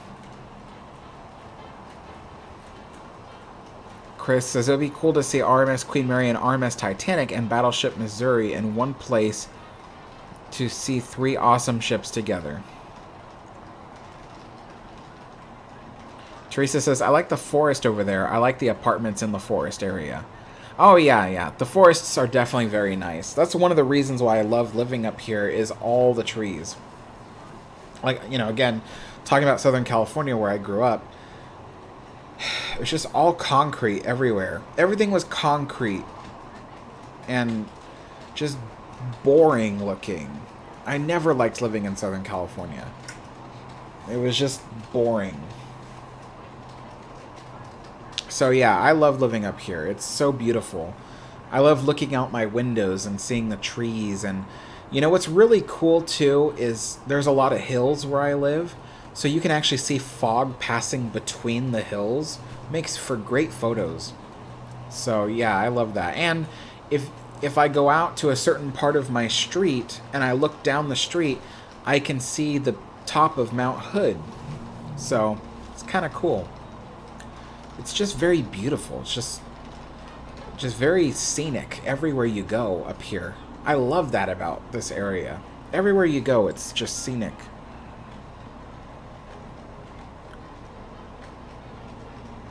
Evan Scott says, when is the next live stream you are doing with Steve? I do not know. Steve is quite busy these days, so I do not know. Teresa says, is the Benson Hotel the Edwardian era? It's the end of the Edwardian era, so it's actually... Benson Hotel was opened in 1912, which is the same year Titanic sank. So technically it isn't the Edwardian, it's just after the Edwardian era. But yeah, it's considered Edwardian because of the fact that the style is still carried over.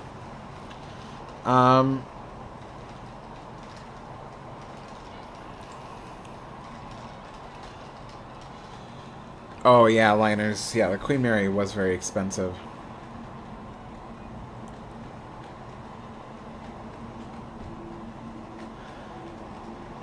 Daniel says, hey Alex, do you ever see wild animals where you live? Yes, a lot, in fact. And it's important to mention, I don't live that far away from the main city areas. I'm very close.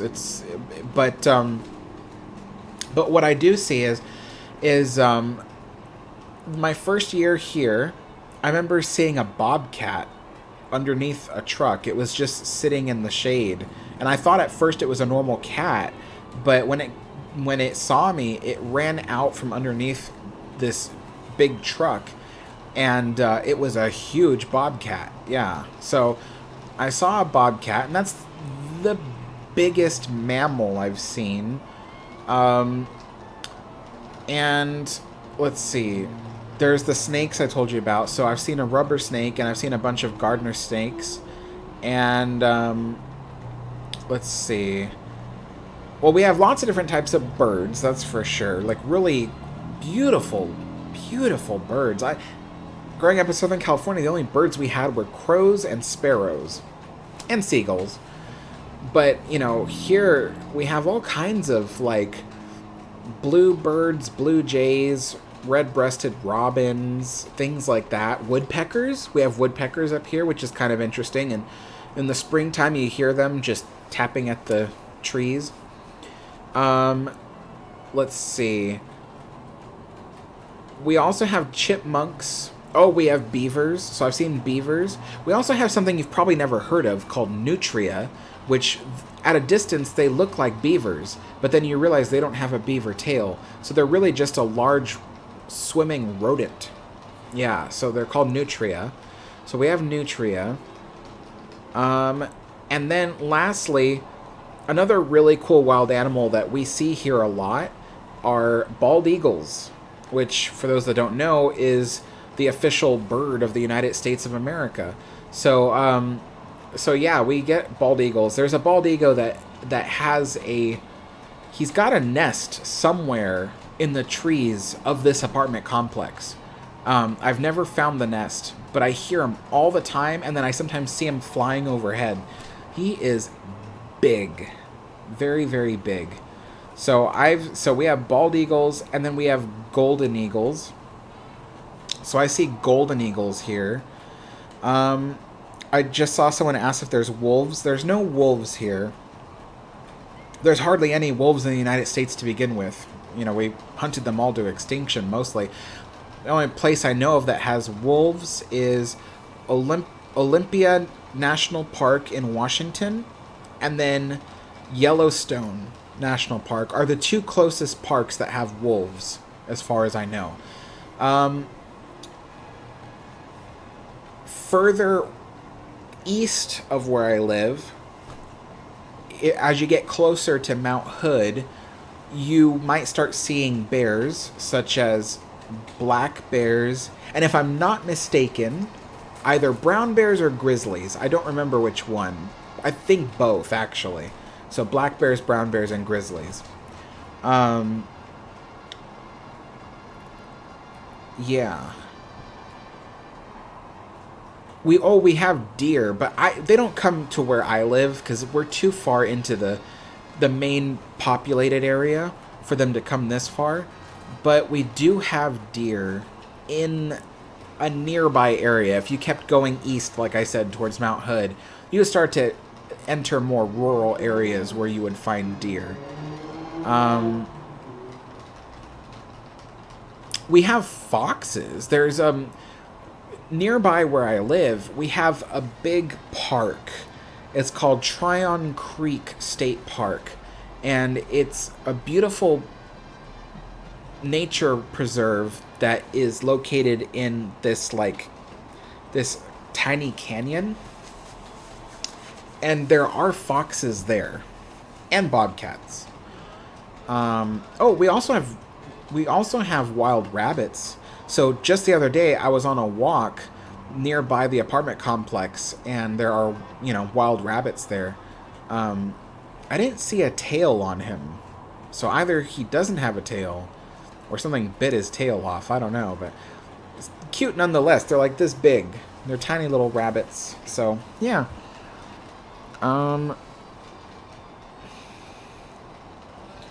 Let's see.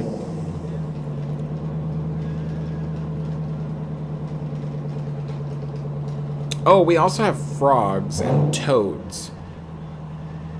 I don't see the toads that often, but the frogs, during this time of year, fall and then early spring, you start to see a lot of frogs. And they're tiny little green frogs, and they make loud croaking, very loud croaking. So, but I like the frogs. They're cool looking. Frogs don't gross me out. Yeah. Bugs and spiders do, but the frogs eat the bugs and spiders. So,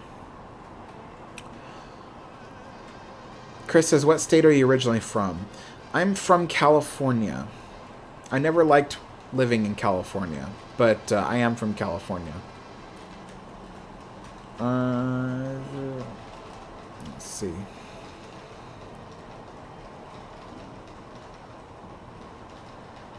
Nose cone. Interesting. I didn't know that.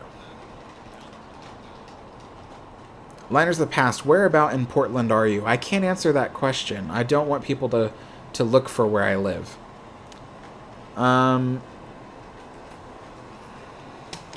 Jeez. Oh, I forgot we're supposed to get high winds tonight. Oh, it's so cold outside, and you can smell people's chimneys are burning. People are, burning logs and stuff. This apartment complex has chimneys. My apartment doesn't have one, but a lot of them have chimneys and stuff, so people start, they burn little... It's really nice, especially during winter when it's snowing outside and everyone has their chimneys going, and, it's so cool. So... so I can smell it right now, people's chimneys on.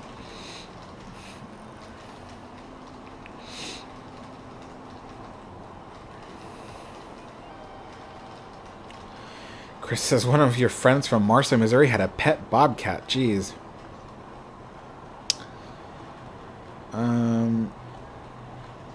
Russell says a deep draft may help a ship's stability, but does it help with speed? Technically, no. A deep draft does not help with a ship's speed because it only creates more drag. The more surface area is in contact with the water, the more drag it has. So technically, no. But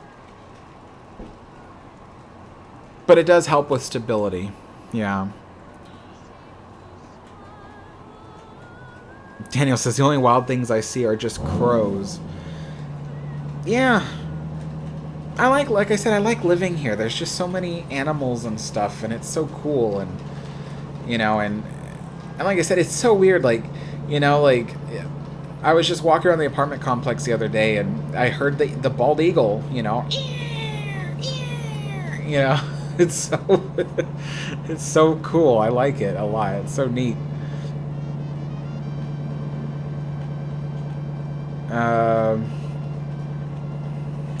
Wyatt says, hey Alex, what would you say is your least favorite or least understood liner? Well, I can't list my least favorite because every time I used to do that, people went crazy upset. It insults people when their favorite liner is not my favorite liner. So, but what I will say is, I guess, a least understood liner, which is different.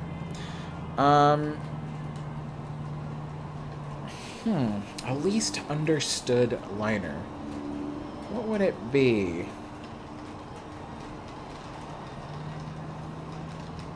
Honestly, I think the least understood ocean liner would be the Queen Mary 2, to be totally honest. Because she bears a lot of similarities to a cruise ship, but she is most certainly an ocean liner by design, construction, and intention. But a lot of people don't know that. And I've had ocean liner fans tell me that they consider the Queen Mary 2 to be an ocean... Did I say Queen Mary? I meant to say Queen Mary 2. That the Queen Mary 2, they consider it a cruise ship still, even though they know it's an ocean liner. And I think that's what makes it so misunderstood, is that if the Queen Mary 2 needed to do crossings only... If, let's just say, for some reason, doing transatlantic crossings became suddenly even more popular than it already is, and they really needed that ship to do crossings 100% of the year, it could, and it could do it fast.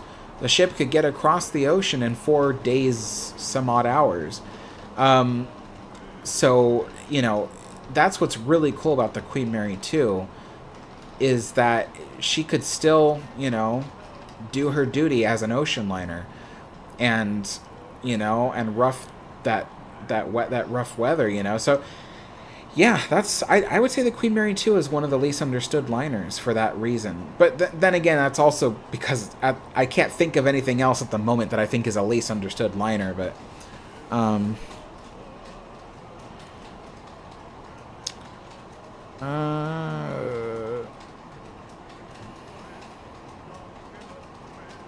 Fallon says, Alex, Oregon rains a lot. Yes, it does. It has been raining every day for the last 2 weeks. But I love it. That's one of the reasons why I'm so glad I live up here. I love the rain. I will go out there in my rain jacket and just walk around and have fun. And the thing about Portlanders is they do not use umbrellas. Oftentimes because the wind is too high that your umbrellas get ruined anyway. So that's one thing you'll know about Portlanders. They don't use umbrellas. They go out there in rain jackets, yes, but not umbrellas. So, and you know, that is totally me. Even when I lived in California and it would rain, I didn't use umbrellas. I used a rain jacket at most. But yeah, I love the rain. I love the cold. Right now it is 46 degrees Fahrenheit outside. That is pretty cold. Yeah, I mean, it's not like, you know, Antarctica cold, but it's cold, you know. And it'll get colder tonight. It'll probably get down to the 30s tonight, so which is near freezing. So and I like it because I don't know, it's just something nice, something pleasant about it. I just love it. I love it so much. They burn coal in their fire. Oh my gosh. Yeah, it's not good for you to burn coal in your chimney. Like,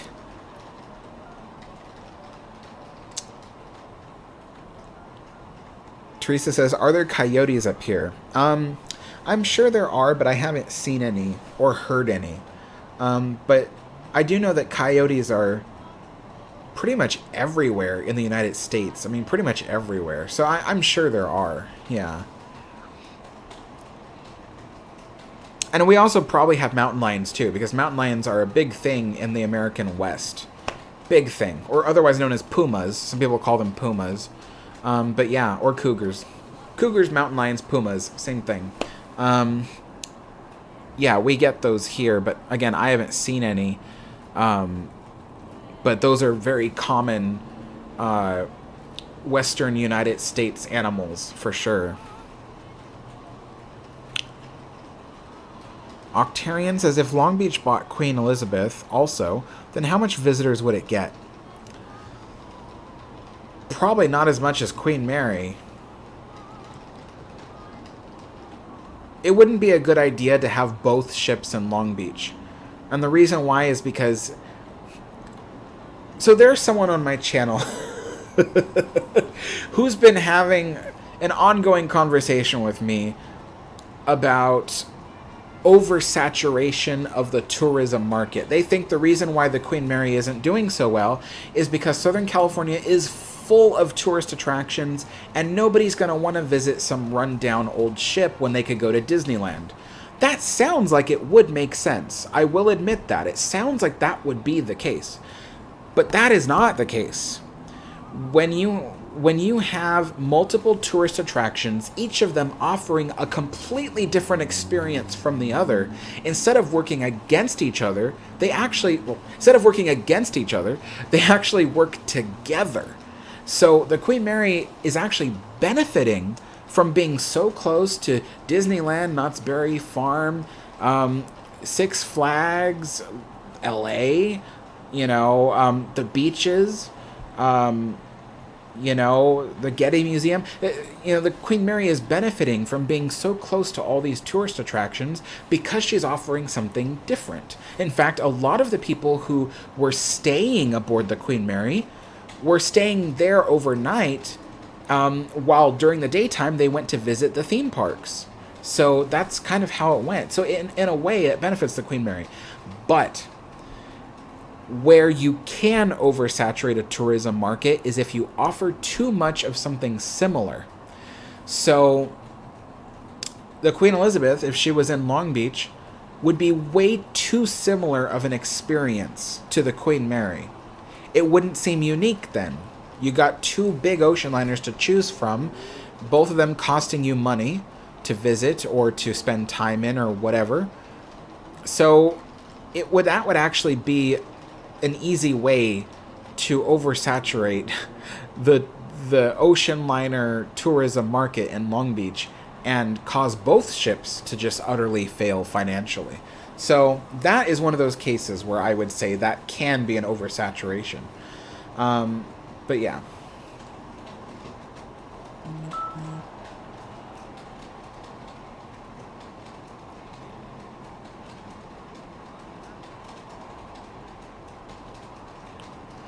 Snowing Aviation says, for your videos, what if you take a break from YouTube, if you can, and do research on other ocean liners? By the way, your impressions are the best.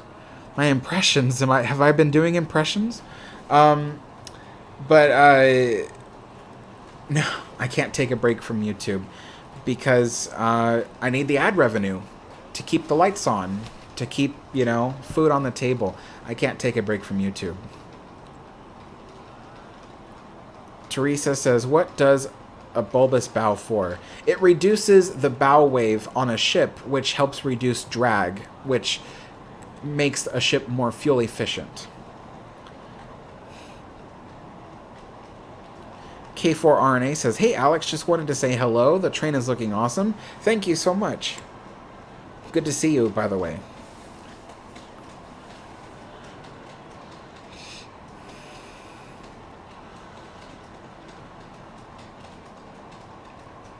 Ken says, I feel like a good use for SS United States would be as a hospital ship. Because USS Mercy and Comfort were built off of old oil tankers from the 70s. Interesting. I think I have heard of those. Wyatt says, thanks for the answer, Alex. You're welcome.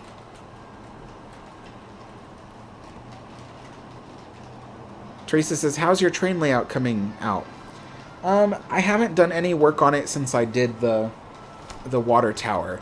I just haven't had the time, but things are starting to calm down now, so I think I might have time in the coming weeks to do more work on it. I especially got to buy some stuff, some landscaping stuff like trees and whatnot. Some people have donated towards my tree fund, so I got to make sure I buy those trees.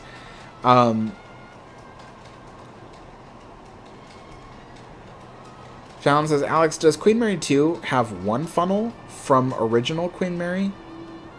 No, the Queen Mary 2 has an entirely custom-built funnel. Completely different shape and size from the original Queen Mary.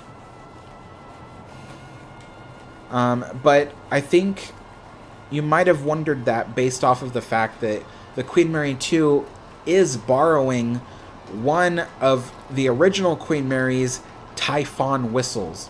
So the original Queen Mary had 3 Typhon whistles that were located on the funnels. And the third whistle was permanently loaned to the Queen Mary 2. It was restored and still operates on the Queen Mary 2 to this day. So one of the 2 Typhon whistles on the Queen Mary 2 is an original Queen Mary whistle. You can tell the difference because the new whistle on the Queen Mary 2 is a higher pitch, and the one that's lower pitch is the original Queen Mary whistle.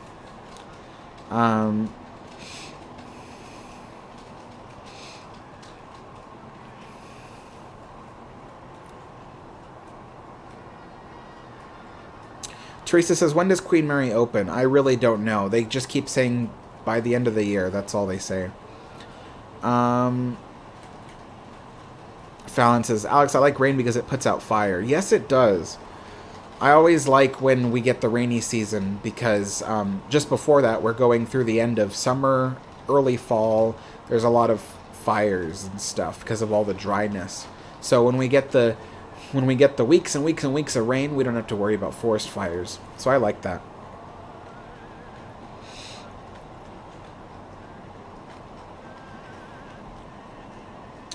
Teresa says, do you like the Victorian era? Most certainly. I even like Queen Victoria. I'm watching a TV show about her. Fallon Will says, Alex, what ship still holds the blue ribbon? That would be the SS United States.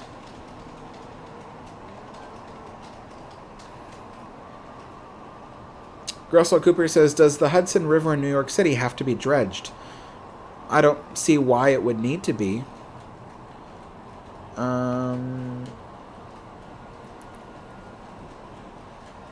Chris says, isn't Battleship Iowa kind of close to RMS Queen Mary? I think so. It's maybe 3 miles away. Henry says, hi Alex, I'm a new subscriber. Love your Queen Mary videos. Would you do a video on the Antonov AN225 since you did the Spruce Goose? No, unfortunately, my channel only focuses on things before World War II for the most part. Even then, I'm not an aviation enthusiast. I just like the Spruce Goose because it's got a really unique history. But I will not be focusing on aviation history. Rainy Sky says, have you rode on Cunard's 3 Queen Mary, Queen Elizabeth, and Victoria? And if you have, will you go on the Queen Anne? I have not been on any cruise ships before, nor have I been on the Queen Mary 2. I want to go on the Queen Mary 2. Eventually, I'm saving up for that. So if anybody would like to help donate towards my Queen Mary 2 trip, you can do that by going down into the description below. There's a link to my GoFundMe page for that trip, and you can learn all about the trip and what I plan to do and all that stuff in there, and you can donate to that if you would like.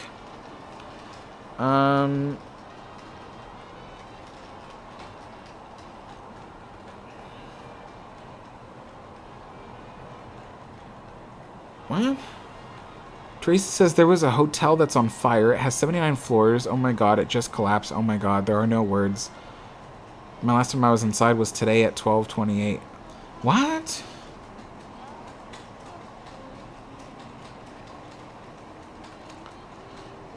Liners in the Past says, how does the whistle on Queen Mary work? Does someone come and press a button, or is it automatically blown? Today on the Queen Mary, it is automatic. They have a timer that automatically blows the whistle at certain times of the day. I don't remember what the hours are, but at certain times of the day. But in the past, it used to be done manually when the ship was at sea. So there was someone there to press a lever or pull a lever or something like that, and it would sound the whistle.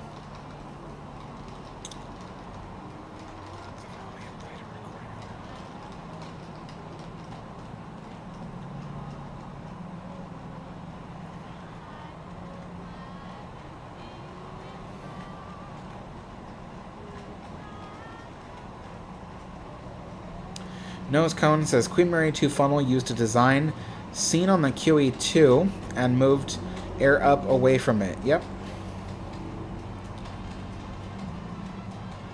Alright, folks, it has been 2 hours. It is time for me to get going. I gotta figure out what we're gonna do for dinner. I gotta get all the equipment put away and stuff. I don't know if there's a video coming out on Friday. I really haven't had the time to make a video. Now that things are kind of calming down, I'll see what I can do to produce videos again. For those of you that don't know, videos are normally posted on my channel on Tuesdays and Fridays at 4 p.m. Pacific time.